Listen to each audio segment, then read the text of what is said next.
Some of y'all might be wondering, don't you already have those Spawn books?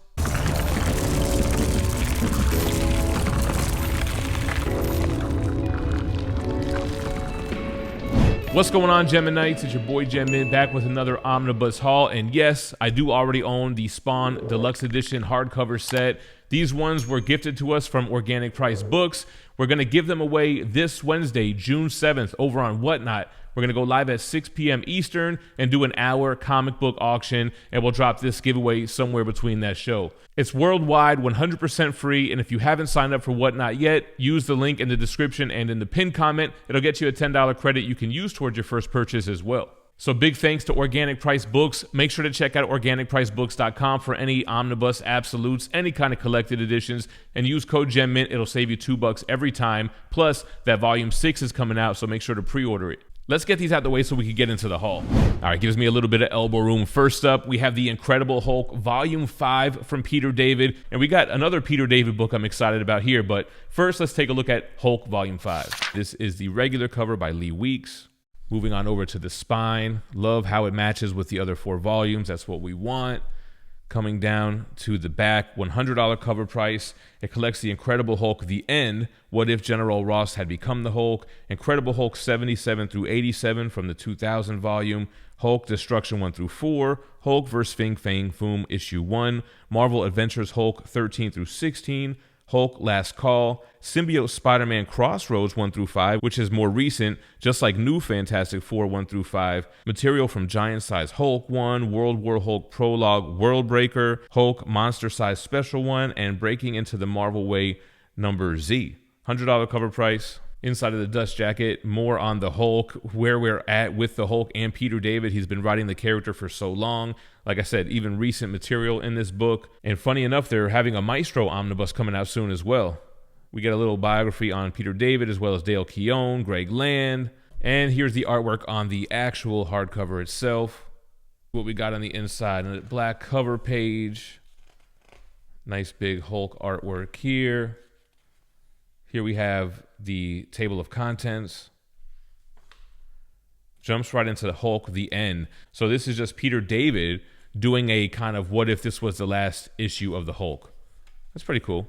Then we jump into some what if stuff. What if General Ross had become the Hulk instead of Bruce Banner? After his initial Hulk run, it's kind of like a Peter David coming back to the character type of omnibus. As you can see, you get mostly modern stuff from the 2000s up until recently. I want to say this issue came out last year even, right? This World Breaker. Here goes the Hulk vs. Fin Fang Foom, classic Clash of the Titans. So you're getting modern artwork, Peter David written stuff. He did a few of these Symbiote Spider-Man runs. That's right. And then the New Fantastic Four. So this was another series that I think wrapped up last year, 2022. Here goes issue 5.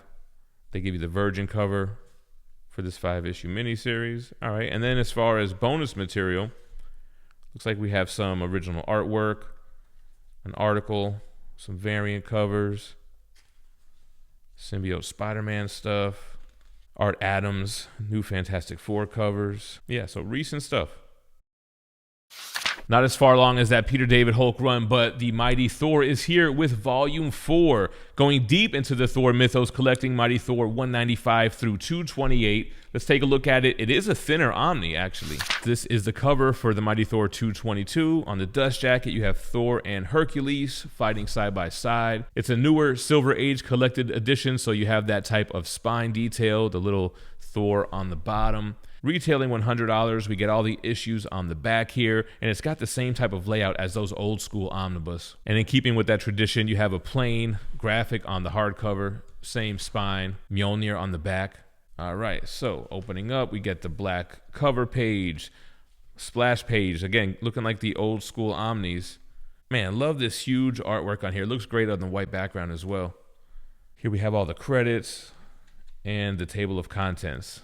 I like the old school look and how they kind of keep it uniform with Silver Age versus Modern Age. You get a forward by Jerry Conway. Jumping right into Thor 195, you get the cover. You get the big splash page. Man, beautiful old school cosmic art. Loki. I definitely need to do a Thor read through and go Mighty Thor Volume 1 through 4 and get caught up on all this material, man. Classic stuff. So you get the page numbers on the bottom, which helps with that table of contents. On the white, vibrant pages, the colors are popping off the panels. Definitely love the art style.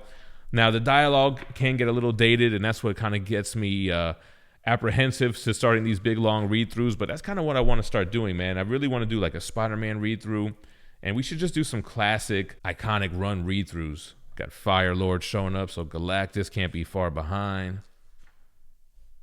Very cool. Let's see what else we have here. Ego the Living Planet.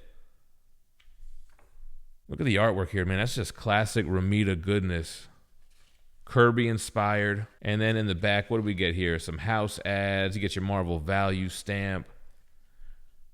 Got some more John Romita covers. Fold out pinup.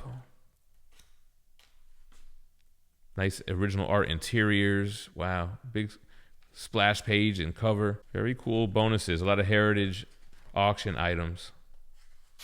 All right, guys, and last up from Peter David, one of my most anticipated omnibus of all time. We've got Spider-Man 2099, and we've got the regular edition and the direct market variant. This video is brought to you by Ninja Funk. The 4-issue miniseries may be over, but the one-shot Bolo's Playground brings us back to the Ninja Funk universe. Mr. Bolo, dealer of galactic oddities, faces off against Ninja Funk after McFly exploits a time portal. Laser Wolf wants to use it to save BB, but Bolo believes that another use may destabilize the fabric of reality itself. Allies are at odds, but Ninja Funk are only toys inside the walls of Bolo's Playground. Hit up your local comic shop and ask them to reserve you a copy of Ninja Funk Bolo's Playground. Now, the reason I wanted to get both copies is because I want to do a giveaway for one of them once we finish reading this and do the review, which I'm 10 issues in, but we have the regular cover, both by Rick Leonardi. This is for issue number 1, and this is, I forget what issue this is for, but they gave it that futuristic border as well. Here's a look at the spines. They do have different images of Spidey on there, and on the back, they're both exactly the same. So we're getting the entire initial Spider-Man 2099 run by Peter David. They're calling this Omnibus Volume 1 because he would take on the character later on, recently, like 2015 or so, and have a whole new volume, and that's going to be collected, all the recent stuff in that Volume 2 Omnibus, which I'm excited for as well.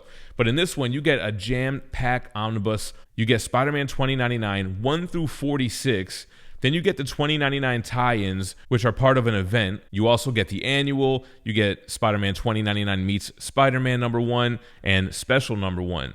On the inside of the dust jacket, we get a welcome to Nueva York, New York in the year 2099, 100 years from when this whole storyline was created.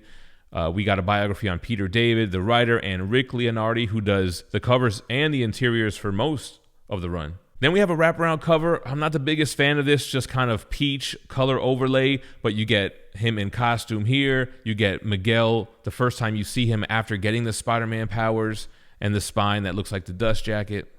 Opening up to a black cover page. And interesting about black, we'll see if we'll get into that here or if we'll get into the review, but here goes a nice cover page. Here are the credits.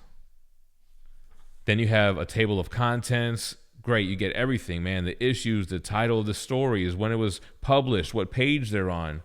You've got Lila, his AI. Love the interaction between Miguel and Lila. It opens up with Spider-Man 2099. This kind of got robbed for being his first appearance. They give it to Amazing Spider-Man, 265, which is really just the first couple of pages of this printed early. Beautiful double page spread. Love the artwork here. Love how they always have these big futuristic buildings in the back. You're always high up in the sky.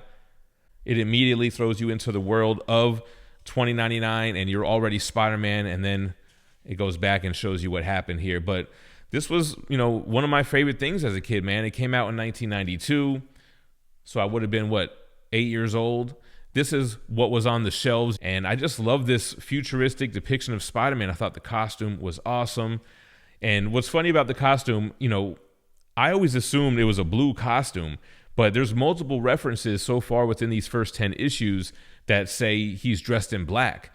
And the blue is, I guess, just supposed to be the highlights, kind of how they do with like the Venom symbiote back in the day, right? Or anytime you have black, they give it those blue highlights.